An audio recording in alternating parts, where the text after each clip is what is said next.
നമസ്കാരം. നമസ്കാരം. എൻ്റെ പേര് ജിഷ രജിത്ത്. ഞാൻ വരുന്നത് തൃശ്ശൂരിൽ നിന്നാണ്. പക്ഷേ എൻ്റെ ജനിച്ച സ്ഥലം എന്ന് പറയുന്നത് പാലക്കാടാണ്. പാലക്കാട് എന്ന് പറയുമ്പോൾ നിങ്ങൾ വിചാരിക്കുന്നുണ്ടാവും പാലക്കാട് കഞ്ചിക്കോട് ബോർഡർ അല്ല, പാലക്കാട് തൃശ്ശൂർ ബോർഡർ അല്ല. എൻ്റെ രൂപവും ഭാവവും ഒക്കെ കണ്ടു കഴിഞ്ഞാൽ നിങ്ങൾ വിചാരിക്കും വേറെ എവിടെ നിന്നോ വരികയാണെന്ന്. കുറെ മലകൾ, പർവ്വതങ്ങൾ, യു നോ ദാറ്റ് സംതിങ്. ഏയ് രമേഷ് ഏട്ടാ, പാലക്കാട് ഭാഷയല്ലേ നീ പാലക്കാടാന്ന് പറഞ്ഞപ്പോ തൊട്ട് ഞാൻ കാത്തിരിക്കുകയാണ് ഇവിടെ. പറയണ്ടേ എവിടെയാണ് ഉണ്ണി? പാലക്കാട് എവിടെയാണ്? പാലക്കാട് നെന്മാറ അയിലൂർ പാലമൊക്കെ ചെയ്താ.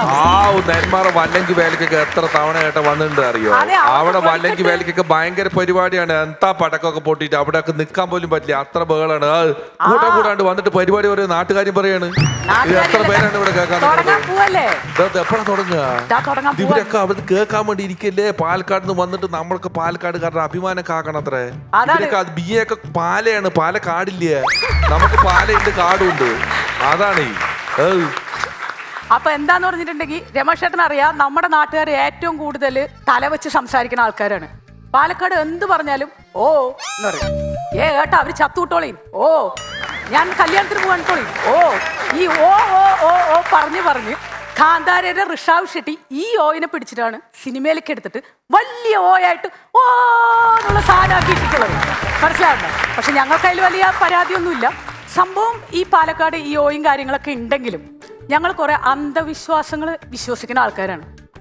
നിങ്ങൾക്ക് അന്ധവിശ്വാസത്തിൽ വിശ്വാസം ഉണ്ടോ? വിശ്വാസം ഇല്ല. അപ്പൊ എന്നാ വിശ്വസിക്കുന്ന ഒരു കാര്യമാണ്. വിശ്വസിക്കില്ല, അതൊക്കെ നിങ്ങളുടെ സെക്ഷൻ.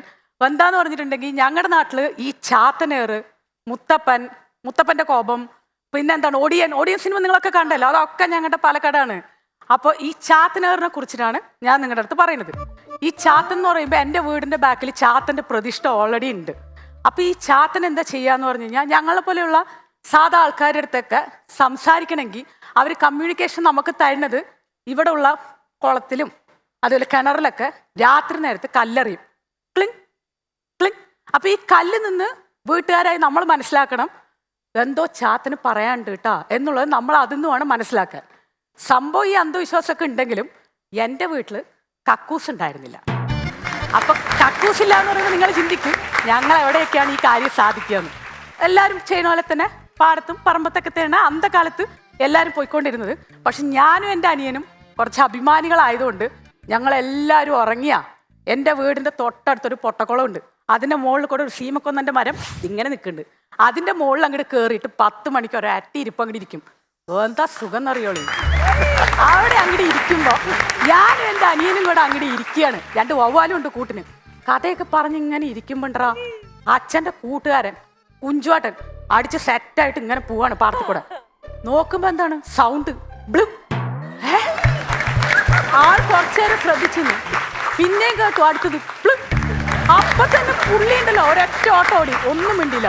പിറ്റേ ദിവസം രാവിലെ അച്ഛൻ വാലോർക്കുമ്പോ ചന്ദ്രേട്ടാ നിങ്ങളുടെ അവിടുത്തെ ചാത്തൻ നിങ്ങളുടെ അടുത്ത് കോപമാണെന്ന്. അപ്പൊ എന്റെ അച്ഛൻ പറഞ്ഞു, നായെ കൊല്ലും ഞാൻ. കഴിഞ്ഞ പ്രാവശ്യം നീ പറഞ്ഞിട്ടാണ്ട തൂമേ ഞാൻ ആ ജോത്സ്യനെ കൊണ്ടുവന്നിട്ട് ഫുള്ള് സാധനങ്ങൾ നോക്കി, ഇനി നീ മിണ്ടി പോരുത്. അല്ലാന്ന് ഞാൻ കേട്ടു ചന്ദ്രേട്ട, നിങ്ങൾക്ക് സംശയം ഉണ്ടെങ്കിൽ ഇന്ന് രാത്രി 10 മണിക്ക് നമുക്ക് പോയി നോക്കാം. അച്ഛൻ പറഞ്ഞു, പൊലം കെട്ടവനെ ഇത് മറ്റും മാറ്റിയിട്ടുണ്ടെങ്കിൽ നിങ്ങൾ ഒറ്റ എനിക്ക് വേണ്ടി ഒറ്റ എന്നാ ശരി നോക്കാം. അച്ഛൻ വിചാരിച്ചു എന്തായാലും പുള്ളി ഇത്ര സീരിയസ് ആയി ഒന്ന് പറയല്ലേ, രാത്രി അങ്ങോട്ട് നോക്കാന്ന് വിചാരിച്ചു. ഇതൊന്നും ഞാനും എൻ്റെ അനിയനും അറിയില്ല. രാത്രിയായി. ഈ പൊട്ടക്കുളത്തിൻ്റെ അടുത്ത് ഒരു വാക്യക്കുണ്ടയുണ്ടേ, അതിൻ്റെ ഉള്ളിൽ പോയിട്ട് 2 പേരും കൂടി ഇങ്ങനെ ഇരിക്കുകയാണ്. ഞാനും എൻ്റെ അനിയനും കൂടെ മരത്തിൽ അങ്ങോട്ട് കയറി. ഞാനാണെങ്കിലോ ഈ ഹോട്ടൽ ഫുഡ് കിട്ടാത്തതുകൊണ്ട് വലിച്ചു വരെയൊക്കെ തിന്നുകയും ചെയ്തിട്ടുണ്ട്. ഇരുന്നു. കുറച്ച് സമയം കഴിഞ്ഞു. എൻ്റെ അനിയൻ ഫസ്റ്റ് അപ്പൊ എടുത്ത വഴിക്ക് അടുത്ത് നിന്നിട്ട് കുഞ്ചുവാട്ടം പറഞ്ഞു, കാട്ടാ ചന്ദ്രേട്ടാ കാട്ടാ മുൻകാണ്ടിരിക്കാ, അടുത്ത് പറയുന്നത് നോക്കട്ടെ. തൊട്ടടുത്ത് അനിയൻ വീണ്ടും ശരിയാണ് എത്ര കുഞ്ചുവോ എന്തോ പറയാണ്ട് ചാത്തന്. കുറച്ചങ്ങോട്ട് കഴിഞ്ഞപ്പോ എന്റെ ഊഴയില്ലേ, ഞാനങ്ങോട്ട് വിട്ടങ്ങോട്ട് കൊടുത്തു. ഒരൊറ്റ ഓട്ടോടി കുഞ്ചുവാട്ടനും ചന്ദ്രേട്ടനും കൂടി പോണ പോക്ക് കണ്ടിട്ടുണ്ടല്ലോ. ചന്ദ്രേട്ട എന്തോ പറ്റിയിട്ടുണ്ടല്ലോ നിങ്ങൾ ചാത്തന്, നാളെ തന്നെ ജോത്സ്യനെ കൊണ്ട് ആ കുഞ്ചു അങ്ങനെ തന്നെ ചെയ്യാന്ന് ഇവരങ്ങോട്ട് ഓടി. കുറച്ചങ്ങോട്ട് കഴിഞ്ഞ് കഴിഞ്ഞപ്പോ ഞാനും എൻ്റെ അനിയനും ഈ കാഴ്ച മേളിന്ന് കണ്ടു. ഞങ്ങൾ അതോടെ തീരുമാനിച്ചു ഇനി ഞങ്ങൾ മരത്തിന്റെ മുകളിലത്തെ പരിപാടി ഇല്ല എന്ന് വിചാരിച്ചു. അങ്ങനെ ഞങ്ങൾ നമ്മളെല്ലാവരും ചെയ്യണ പോലെ തന്നെ പാടത്തും പറമ്പത്തും ഒക്കെയായി ഞങ്ങളുടെ കലാപരിപാടികൾ. നിങ്ങളുടെ വീട്ടിൽ ആരെങ്കിലും നിങ്ങൾ വേണ്ട ഏതെങ്കിലും ഒരാൾ പാടത്തോ പറമ്പത്തോ പോയി ഇരുന്നിട്ടുണ്ടോ? എന്താ സുഖം എന്നറിയാം, കാറ്റ് വെളിച്ചം ഇരുന്നിട്ടുണ്ട്. അതാണ് ഒരാൾ കിട്ടി കേട്ടാ, നിങ്ങൾ ഞങ്ങളുടെ ആളാണ് കേട്ടോളി. ആ കാറ്റ് ഇതൊക്കെ പോട്ടെ, പുല്ലിന്റെ തലോടല് അതാണ് ഹൈലൈറ്റ്. ഈ സംഭവം കഴിഞ്ഞിട്ട് എന്നെ കെട്ടിച്ചു വിട്ടത് 7ാമത്തെ നിലന്റെ മുകളിൽ ഫ്ലാറ്റിക്കേ. നമ്മൾ ഈ പാർക്കും പറമ്പത്തിരുന്ന ആൾക്കാർ ഈ ഫ്ലാറ്റ് പറ്റുമോ? ഞാൻ അവിടെ ഇരുന്ന് കഴിഞ്ഞിട്ട് ഫസ്റ്റ് ഡേ പിടിച്ചിരുന്നു, സെക്കൻഡ് ഡേ പിടിച്ചിരുന്നു, 3ാമത്തെ ദിവസം എൻ്റെ കെട്ടിയും ചോദിച്ചു, നിനക്ക് ബാത്റൂമിലൊന്ന് പോണ്ടേ? ഏട്ടാ ഞാനൊരു കാര്യം പറയുന്നോണ്ട് നിങ്ങൾക്ക് വിഷമം തോന്നരുത്. എന്താ നീ പറ. എനിക്ക് ഈ കാറ്റും വിളിച്ചും പോട്ടെ, ഈ പുല്ലിൻ്റെ തലോടലില്ലാണ്ട് എനിക്ക് പോകാൻ പറ്റുള്ള ആള് ഒരക്ഷരം മിണ്ടിയില്ല. പിറ്റേ ദിവസം ഞാൻ ബാത്റൂമിൽ പോയപ്പോൾ ഞെട്ടിപ്പോയി. ബാത്റൂമിൽ കംപ്ലീറ്റ് മണി പ്ലാന്റ് എന്ന് പറഞ്ഞിട്ടല്ല, ഞെട്ടും. യൂറോപ്യൻ ക്ലോസറ്റ് ഇവിടെയൊക്കെയാണ് മണി പ്ലാന്റ്. ഞാൻ അത് വെച്ച് അങ്ങോട്ട് ഇപ്പോഴും വീട്ടിൽ മണി പ്ലാന്റ് ഇട്ടിട്ടാ. എല്ലാവരും ആ വഴിക്ക് വേണ്ടെങ്കിൽ ഒന്ന് പോയിട്ട് ആസ്വദിച്ചിട്ടൊക്കെ വരാം. ഇതൊക്കെ പോട്ടെ, ഞാൻ ബോംബെക്ക് പോയി. മിയാജി നിങ്ങൾ കേൾക്കണം, ഈ ബോംബെക്ക് ഫ്ലൈറ്റിലാണ് പോണത്.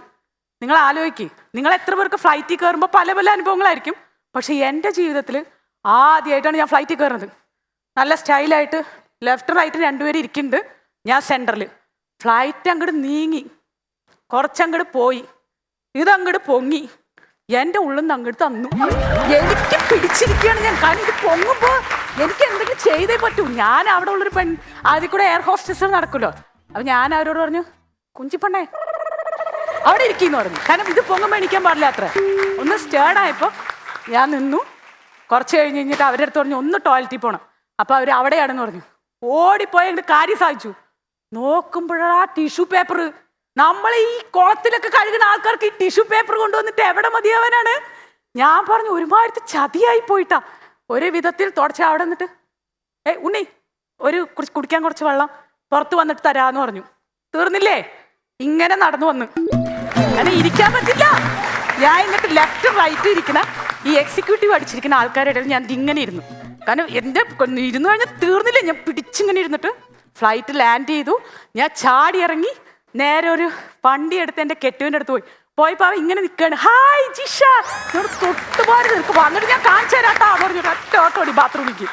എല്ലാം ഊരി കളഞ്ഞ് ഓടി വന്ന് കെട്ടിപ്പിടിച്ചിട്ട് ഞാൻ അവൻ്റെ അടുത്ത് പറഞ്ഞു, എന്നാലും എൻ്റെ സ്വത്തുമണിയെ ഇത്രയും ടിക്കറ്റൊക്കെ കൊടുത്തിട്ട് ഫ്ലൈറ്റ് ബുക്ക് ചെയ്യുമ്പോൾ വെള്ളം ഉള്ളത് നോക്കി ബുക്ക് ചെയ്യണ്ടാ മകനേന്ന് ചോദിച്ചു. അപ്പം അവൻ പറഞ്ഞു ഒന്നും പറയാതെ എന്നെ നോക്കി ചിരിച്ചു. എൻ്റെ ഈ യാത്ര അവസാനിക്കണം. ഇവിടെ ബാത്റൂമിൽ മണി പ്ലാന്റ് ആണെന്ന് നമുക്ക് നോക്കിയിട്ട് വരാം. വരി.